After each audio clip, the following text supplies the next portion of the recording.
Assalamu alaikum everyone, welcome back to our channel, welcome back to another informative video of UK Skilled Worker Visa। आज की हमारी video में हम discuss करेंगे एक रिफ्यूज़ल लेटर को जो कि रिसेंटली एक इंटरव्यू हुआ था कैंडिडेट का फॉर ऑफिस मैनेजर और अनफॉर्चुनेटली उनका जो वीज़ा है उसको रिफ्यूज़ कर दिया गया है। अब क्या रीज़न्स हैं और क्यों वीज़ा जो है उनका रिफ्यूज़ हुआ, क्या प्रॉब्लम आई, वो डिस्कस करेंगे सारा आज हम अपनी इस वीडियो में। वीडियो की तरफ मूव करने से पहले, रिफ्यूज़ल लेटर की तरफ मूव करने से पहले, अगर आपने हमारा channel JMR learning studio subscribe नहीं किया then please subscribe to our channel and also press the bell icon for latest updates. और इसके साथ साथ हमारे चैनल को ज़रूर विजिट करें क्योंकि हमारे चैनल पर ऑलरेडी बहुत सारे इन्फॉर्मेटिव कोर्सेज अपलोडेड हैं जो कि आपके लिए हेल्पफुल रहेंगे। तो please subscribe to our channel and don't forget to press the bell icon for latest updates. और इसके साथ साथ हमारे वीडियोस पर कमेंट्स करके मैं ज़रूर बताया करें कि आपको आज की वीडियो कैसी लगी और आपने हमारी वीडियो से क्या सीखा। और जो भी आपकी क्यूरीज हैं वो आप हमें कमेंट सेक्शन में पूछ सकते हैं। और इसके साथ साथ please give this video a big thumbs up. अपनी रिफ्यूज़ल लेटर की तरफ मूव करते हैं।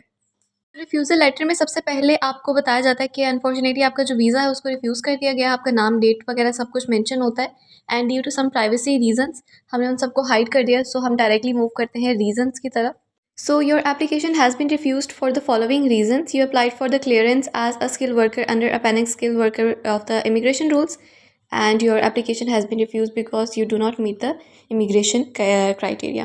यहाँ पर आपको बताया गया है कि आपने स्किल वर्कर के लिए अप्लाई किया था और क्योंकि आप जो है वो इमिग्रेशन रूल्स के क्राइटेरिया पर पूरा नहीं आ रहे और इसलिए जो है आपका वीज़ा रिफ्यूज़ कर दिया गया है। To be granted permission as a skilled worker, you must genuinely intend and be able to undertake the role for which you are being sponsored, and also not intend to undertake employment other than in the role for which you are being sponsored for as otherwise permitted by your conditions of grant। यहाँ पर वो इस चीज़ को explain करें कि अगर आप as a skill worker permission चाहते हैं यूके आने की तो उसके लिए आपको जेन्युइनली इंटेंड करना है और जो जिस रोल के लिए आपको स्पॉन्सर किया गया है उस रोल पर आप जो है सुटेबल होने चाहिए, आपकी क्वालिफिकेशन के लिहाज से भी और एक्सपीरियंस के लिहाज से भी। After initial assessment of your application, you were invited to attend an interview at the Visa Application Center, which was conducted via team video link on 9th October 2024। इनका जो इंटरव्यू है अभी रिसेंटली ही हुआ है 9th अक्टूबर को। और during your interview you were asked the following questions. अब उन क्वेश्चंस की तरफ मूव करते हैं जिनकी वजह से जो है वो इशू आया है और रिफ्यूज़ल आया है। फर्स्ट क्वेश्चन है, you tell me about your job duties in the UK and what will you do on a day to day basis. जो कि एक बेसिक क्वेश्चन है, सबसे किया जाता है कि आप जो है अपनी जॉब ड्यूटीज़ के बारे में बताएं और डे टू डे बेसिस जो आपके टास्क हैं उनके बारे में एक्सप्लेन करें। तो यहाँ पर जो है उनका सही तरह से आंसर नहीं गया था, जिससे आंसर एक्सपेक्ट करते हैं इंटरव्यू में वैसे जो है वो आंसर नहीं दे सके थे कैंडिडेट, जिसकी वजह से ये फर्स्ट क्वेश्चन है जिसकी वजह से रिफ्यूज़ल आया है। और नीचे इन्होंने इस चीज़ को एक्सप्लेन भी किया है कि इस क्वेश्चन की बेसिस पर इन्होंने क्यों जो है वो वीज़ा रिफ्यूज़ किया। तो उसकी तरफ मूव करते हैं। I note that your response was very basic and did not encapsulate the range of tasks and duties outlined on your certificate of sponsorship. And your certificate of sponsorship details a range of other duties, including organizing meeting and company events, dealing with correspondence and queries, preparing presentation and reports, supervising and monitoring the work of staff, processing invoices and budget, implementing and maintaining procedures, office administrative system, organizing induction programs for new employees, ensuring that the health and safety policies are up to date, to name a few.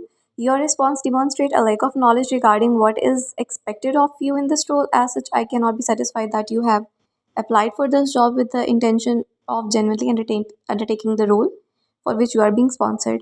अब यहाँ पर जब उनसे daily basis की duties के बारे में पूछा गया, डेली बेसिस पर उनके टास्क के बारे में पूछा गया, तो जो चीज़ें उनके सर्टिफिकेट ऑफ स्पॉन्सरशिप में मेंशन थी इन्होंने वो चीज़ें मेंशन नहीं की थी यहाँ पर। सो उनको ये काफ़ी जो है वो बेसिक आंसर लगा कि उनके साथ साथ अब ज़रूरी ये होता है कि जो ड्यूटीज़ आपकी सर्टिफिकेट ऑफ स्पॉन्सरशिप पर हैं आप वही वाली बताएं। और इसके अलावा अगर कोई है तो आप अपना आंसर बेहतर करने के लिए आप सारी की सारी ड्यूटीज़ भी बता सकते हैं। यहाँ पर इन्होंने सर्टिफिकेट ऑफ स्पॉन्सरशिप पर जो ड्यूटीज़ मेंशन थी वो यहाँ पर नहीं एक्सप्लेन की थी, जिसकी वजह से जो है it is one of the reason कि इनका वीज़ा जो है वो रिफ्यूज़ हो गया है। अब आगे मूव करते हैं। अब यहाँ पर जो टेक्निकल क्वेश्चंस हैं, क्योंकि एक क्वेश्चन की बेसिस पर आपको जज नहीं किया जाता, बहुत सारे ऐसे जो है वो रीज़न्स हो जाते हैं जिसकी वजह से वीज़ा रिफ्यूज़ होता है। एक दो क्वेश्चन हो तो उनकी खैर होती है, कोई बात नहीं होती। तो यहाँ पर अब टेक्निकल क्वेश्चंस की बात कर लेते हैं जिसकी वजह से रिफ्यूज़ल आया। तो फर्स्ट टेक्निकल क्वेश्चन जो है, is there any specific software और HR package that you will be expected to maintain? Part of your job role includes coordinating meetings and appointments. How many senior personnel within the company would you be responsible for? Will you be involved in any HR functions, recruitment of personnel? If answered yes above, where would you look for profession advice and guidance with regards to HR employment contracts? तो ये थे कुछ technical questions office manager से related, जिनके answer जो है वो सही तरह से नहीं दे सके थे। अब देखते हैं कि क्या रीज़न है इन पर जो है वो ऑब्जेक्शन आने का। The answers you provided to these basic technical questions were vague and did not contain any level of detail that would be reasonable to expect someone with 2.5 years experience in the industry would be able to provide. अब यहाँ पर वो आपको बता रहे हैं कि आपके जो आंसर हैं ये बेसिक जो है टेक्निकल क्वेश्चंस किए गए हैं और इतने कोई रॉकेट साइंस नहीं थी इनमें, जिनके आंसर जो है आपने काफ़ी वेग दिए हैं और इनमें जो है आपने जितना एक्सपीरियंस बताया है उस एक्सपीरियंस के लिहाज से ये जो आंसर्स आपने प्रोवाइड किए हैं ये बिल्कुल भी मुनासिब नहीं है। And you are unable to explain how many senior personnel you will be responsible for and what software you would be expected to maintain. अब जब आपसे पूछा गया कि आप कौन से जो है पर्सोनल पर काम करेंगे, किस चीज़ के रिस्पॉन्सिबल होंगे, कौन सा सॉफ्टवेयर यूज़ करेंगे, तो उसका भी आंसर जो है आप सही तरह से नहीं दे सके थे। Furthermore you were unable to name where you would look for profession advice with regards to HR employment contracts. अब यहाँ पर जब आपसे और भी ज़्यादा क्वेश्चंस करने की कोशिश की गई थी कि आप प्रोफेशन एडवाइस के लिए जो है वो कहाँ पे कांटेक्ट करेंगे, तो उसका भी आंसर आपके पास नहीं था। It is reasonable to expect that a person who has previous experience and genuinely intends to work and genuinely capable of working as an office manager on the skilled worker route to be able to demonstrate technical skills along with tools they are proficient in. और यहाँ पर इन्हें लगता है कि अगर कोई एक एक्सपीरियंस बंदा है जिसके पास जो है एक्सपीरियंस है, वाकई एक्सपीरियंस है और वो इस चीज़ के लिए कैपेबल है कि वो एज ऑफिस मैनेजर काम कर सके, तो उसे इन सारे क्वेश्चंस के जो बेसिक टेक्निकल क्वेश्चंस हैं उनके आंसर्स लाजमी आने चाहिए थे। Given the lack of evidence you have provided in your support of your application, it leads me to question if you're genuinely traveling to the UK in the role stated on your certificate of sponsorship.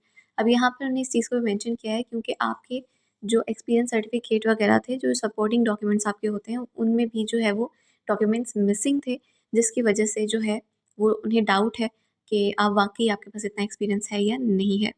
You were also asked, have you applied for any other jobs in the UK? You said yes.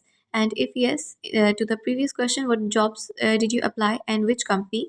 और यहाँ पर आपसे पूछा गया था कि अगर आपने किसी और कंपनी के लिए भी अप्लाई किया है और अगर आंसर येस में आता है तो वो आपसे और डिटेल लेते हैं कि आपने कौन सी जॉब के लिए अप्लाई किया और कौन कौन सी कंपनीज में अप्लाई किया। सो इन क्वेश्चंस में क्या इशू है वो उन्होंने नीचे एक्सप्लेन भी किया that I note that you have stated you applied for other jobs, कि आपने ये बात जो है वो उसको कन्फेस किया कि आपने अदर जॉब्स के लिए भी जो है वो अप्लाई किया था, yet you can not name the other businesses, कि आपने उन बिजनेसेस के नाम नहीं लिए कि आपने कहाँ पर जो है वो अप्लाई किया था, वो किस चीज़ का बिजनेस था। It is reasonable to expect that you would have a greater awareness of your own employment application history. The fact you could not name any other roles you applied for in the UK cast doubt on the credibility of your application as a whole. अब यहाँ पर उन्होंने इस चीज़ को mention किया है कि आपने अगर किसी चीज़ में अप्लाई किया है, किसी रोल के लिए अप्लाई किया है, स्पेशली ऑफिस मैनेजर के लिए अगर आपने अप्लाई किया है, तो आपको अपनी प्रीवियस जो हिस्ट्री है उसके बारे में, एप्लीकेशन हिस्ट्री जो है आपकी, उसके बारे में आपको याद होना चाहिए कि आपने कहाँ अप्लाई किया था, किस जगह अप्लाई किया था, कौन से रोल के लिए अप्लाई किया था। And at the end of the interview, you confirmed that you understood all of the questions, that you were happy with the conduct of the interview, and you were still feeling fit and well, and you did not have any other information to add. अब interview के last पर जो है आप इन चीज़ों को confirm करते हैं कि आपको सारे क्वेश्चन की समझ आ गई है एंड आप इंटरव्यू से हैप्पी हैं and you are still feeling fit and well, और आपके पास और कुछ भी नहीं है कहने के लिए। I am therefore satisfied that you were given an opportunity to answer all of the questions of your best of your ability, and given all of the above, I am not satisfied that you genuinely intend or be able to undertake the role for which you are being sponsored. अब यहाँ पर उन्होंने इस चीज़ को mention किया है कि ऊपर जितने भी आपको रीजंस बताए गए हैं उन सब रीजंस की बेसिस पर मैंने आपको जज किया है और मुझे ऐसा लगता है कि आप इस रोल के लिए सूटेबल नहीं है जिसके लिए आपको स्पॉन्सर किया गया है। I therefore refuse your application under the immigration rules. अब जो इमिग्रेशन के रूल्स हैं उनके बेसिस पर आपको जज किया गया और आपकी जो एप्लीकेशन है उसको अनफॉर्चुनेटली रिफ्यूज़ कर दिया गया है। तो ये थी हमारी आज की वीडियो, ये था हमारा आज का रिफ्यूज़ल लेटर। और अगर आपका इंटरव्यू है तो प्लीज़ हमारे ऑफ़िस मैनेजर से रिलेटेड जितने भी इंटरव्यूज़ हैं उनको ज़रूर वॉच करें। हमने रिफ्यूज़ल लेटर्स भी आपके साथ शेयर किए हैं, उनको ज़रूर वॉच करें। जो भी आपकी कैटेगरी है, आपको सारी कैटेगरीज़ जो हैं वो मिल जाएंगी हमारी यूट्यूब के पेज पर। अगर आप चाहें तो यूके स्किल वर्कर वीज़ा से रिलेटेड एक कंप्लीट प्लेलिस्ट वहाँ मौजूद है, तो आपको सारी वीडियोज़ जो है वो वहाँ पर मिल जाएंगी। और वहाँ से आप जो है अपना desiring interview, desiring refusal letter आप देख सकते हैं। अगर आप इंटरव्यू की प्रिपरेशन कर रहे हैं तो रिफ्यूज़ल लेटर और इंटरव्यूज़ दोनों ही आपको बहुत ज़्यादा हेल्प करेंगे आपके इंटरव्यू की प्रिपरेशन के लिए। इससे आपको पता चलेगा कि आपने आंसर किस तरह देना है और क्या आंसर देना बेहतर है और किन चीज़ों को अवॉइड करना ज़रूरी है। Hope you like our video, and if you really did, then please subscribe to our channel and also press the bell icon for latest updates. Also like this video, comment below, share it with your friends. मिलते हैं अपनी next video में। Take care, अल्लाह हाफिज़।